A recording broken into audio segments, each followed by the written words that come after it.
sus! Biglang may sumabog habang nasusunog ang bahay na yan sa Legazpi City, Albay. Sa lakas nito, may tumilapong debris. Sa investigasyon, LPG ang pinagmulan ng pagsabog.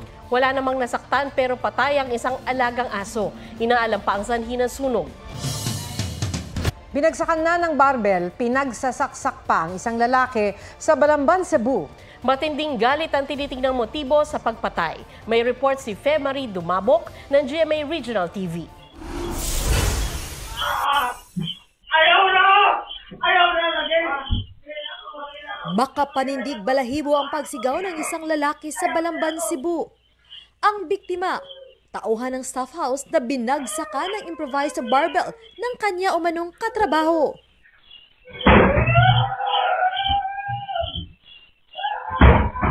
Hindi pa nakontento, pinagsasaksak din daw ng sospek ang biktima. Ayon sa pulisya, nalasing sa pinanggalingang piyesta ang dalawa. Pag-uwi ay nag-away ang dalawa na humantong sa suntukan. Ayon sa pulisya, matinding galit ang ugat ng krimen. Actually, nung hindi pa nangyari ang insidente, meron na silang personal grudges, no? Meron silang differences, hindi siguro sila nagkakaintindihan. Pero kaya pa naman i-manage until such time na lumabas silang dalawa para mamiesta. Isinugod sa ospital ang biktima na namatay kalaunan. Patuloy ang pagtugi sa sospek. Fe Marie Dumabok ng GMA Regional TV. Nagbabalita para sa GMA Integrated News. Dahil hindi na maibenta, sandamakmak na kamatis at bell pepper ang itinapon na lang sa Nueva Vizcaya. May report si Mark Salazar. Ganyan karaming bell pepper ang itinapon sa gilid ng kalsada sa Bayumbong, Nueva Vizcaya. Nasa mahigit 20 crates ng bell pepper na nalulusaw na raw dahil sa ulan. Hindi maibenta, kaya itinapon na lang ng mga magsasaka. Nitong nakaraang linggo, mga kamatis naman ang itinapon doon. Kahit bagsak presyo na hindi pa rin nabili. Ayon sa Municipal Agriculture Office, nagbago ang kalidad ng mga kamatis dahil sa ulan. Sa Mangaldan, Pangasinan, dumidiskarte ang mga tindera para makabenta. Pinupunusan lang namin, ma'am. Para pag sinupot sa plastic, hindi siya masyadong basa. 35 hanggang 40 pesos per kilo na lang ito. Dati nasa 80 pesos. Sa Dagupan City, matumal din ang bentahan ng bell pepper. Mabilis raw kasi itong masira o mabulok. Siguro sa 5 kilos, ma'am, yung nakukuha namin mga kulang-kulang 1 kilo po. Minsan nag-adjust na rin kami ng presyo. At para hindi masayang, pinamimigay ko na lang dyan sa may na gumagawa ng mga Shanghai. Mark Salazar, nagbabalita para sa GMA Integrated News. Arestado po ang isang nanay sa Caloocan City na ibinebenta ang kanyang bagong silang na anak. Na-monitor ng PNP-ACG ang post ng suspect sa social media na iniaalok ang anak na babae sa halagang 40,000 pesos. Nagpakita pa ito ng ultrasound sa pulis na nagpanggap na buyer. Depensa ng suspect, kahirapan. Hawak na ng social workers ang bata.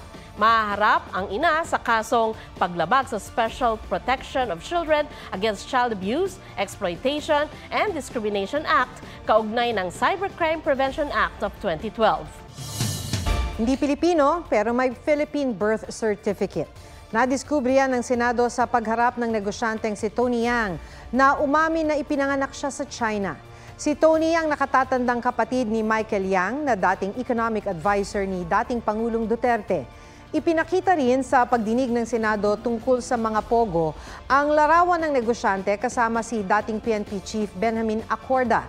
Ang isa, kuha noong regional director pa lang si Acorda ng Northern Mindanao. Sa isa pa, kasama ni Acorda si Sual, Pangasinan Mayor Dong Kalugay at kapatid ni Alice na si Wesley Guo. Sabi ni Kalugay na masyal sila dahil naging hepe si Acorda ng Sual Police. Habang si Guo, gusto raw makita ang Chief PNP. Nang kuhanan si Acorda ng pahayag, sinabi niya na mahal niya ang bansa at ang PNP. Ginawa raw niya kung anong dapat gawin ng isang Pilipino at bilang police officer. Naungkat din sa pagdinig ang posibleng kaugnayan ni Yang sa mga pogo. Giit niyang may kinalaman sa bakal, bigas at gulong ang mga negosyo niya. Pero ayon sa Presidential Anti-Organized Crime Commission, may impormasyon sila na may pogo operation sa isang steel factory na pagmamay-ari niyang. Sabi pa ng PAOK, si Tony Yang ang nagpapatakbo ng mga negosyo ng kanilang pamilya. At sinubukan daw nilang gumawa ng kaharian sa Cagayan de Oro kung saan hindi pwedeng magpasok ng negosyo na hindi daraan sa kanya.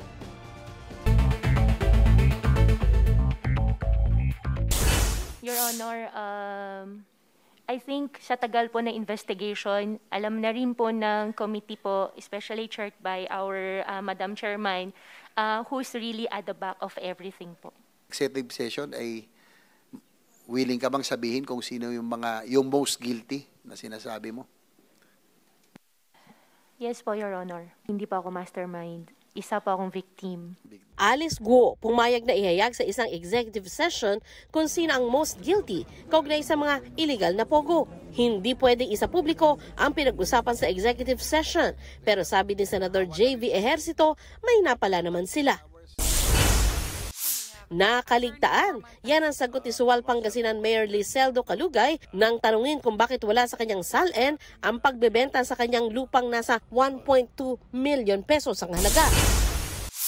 Cassandra Leong naging emosyonal habang ikinukwento ang kaugnayan kay Duan Renwu na sinasabi isa sa mga namumuno sa illegal na operasyon ng pogo.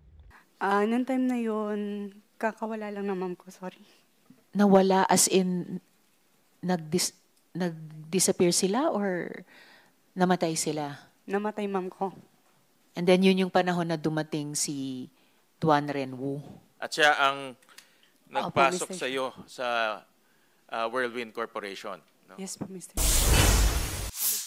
Zhao Shouqi, nasangkot umano sa pogo sa Lapu-Lapu, Cebu, umaming tinangka niyang bigyan ng 1 milyong piso ang PAOK. Giit ni Zhao, hindi suhol pero sinabi ng PAOK, 3 beses daw sinubukan ni Zhao, kaya wala silang ibang interpretasyon dito kundi panunuhol.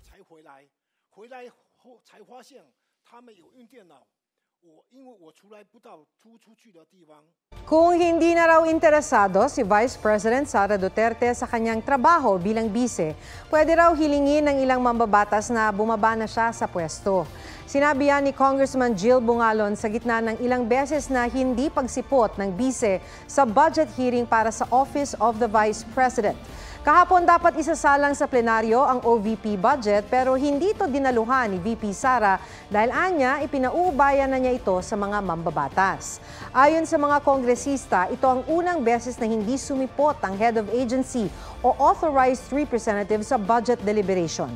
Hindi raw sapat ang ipinadalang sulat ng OVP dahil kailangang may sumagot sa mga itatanong ng mga kongresista. Bagamat may pinadalang kinatawan ng OVP, hindi raw sila otorisadong magsalita para sa bise. Para kina Congressman Raul Manuel at Ramon Gutierrez, betrayal of public trust ang patuloy na hindi pagsipot ni VP Sara sa budget hearings. Pero sabi ni Gutierrez, hindi ito sapat na batayan para sa impeachment. Bibigyan daw ng Kamara ng isa pang pagkakataon si VP Sara na humarap sa deliberasyon bukas. Wala pang pahayag si Duterte tungkol sa posibleng paghiling na bumaba na siya sa pwesto at sa sinasabing hindi na siya interesado sa trabaho. Ginunita ng Kingdom of Saudi Arabia ang kanilang 94th National Day. Pinangunahan ni Saudi Ambassador to the Philippines, Hisham Sultan Al-Qahtani ang pagdiriwang sa Taguig. Ipinagmalaki niya ang paggawad sa Saudi Arabia ng pag-host ng World Expo 2030. Ginunita rin ang ika-55 anibersaryo ng ugnayan ng Pilipinas at Saudi Arabia. Umaasa raw siya na lalo pang titibay ang pagkakaibigan ng dalawang bansa sa mga susunod pang taon. Kabilang sa mga dumalo sa pagdiriwang ang ilang matataas na opisyal ng gobyerno. Gayon din si GMA Senior Vice President and Head of Integrated News, Regional TV and Synergy, Oliver Victor B. Amoroso. Carla Abellana dumaan daw sa matinding struggle at frustration dahil sa hypothyroidism. Lalo na raw kung mahalaga ang weight and appearance sa trabaho. Pero matapos ang 5 taon, maraming consultations at medications, nag-work na para kay Carla ang sinubukang strict diet plan at naabot na ang target weight. Pat on the back din daw para sa kanya dahil naging disiplinado siya at hindi na-give up.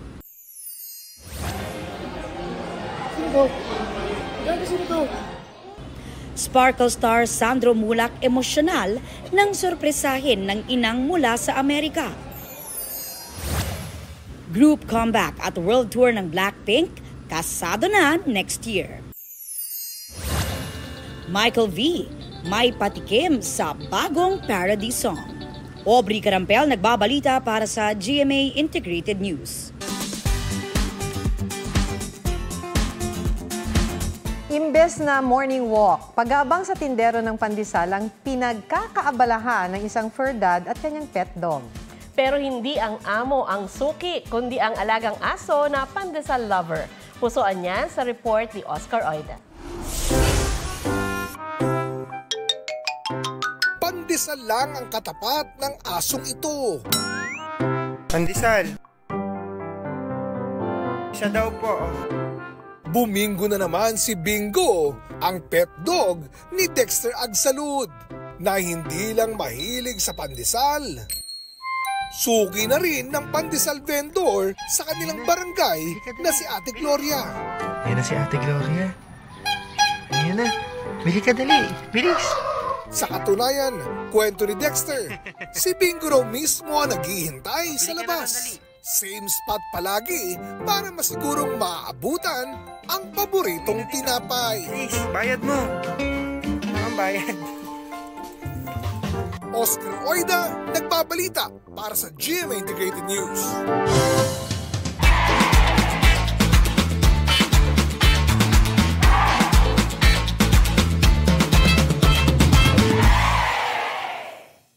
Huwag magpahuli sa mga balitang dapat ninyong malaman.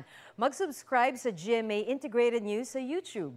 Sa mga kapuso abroad, subaybayan nyo kami sa GMA Pinoy TV at sa www.gmanews.tv.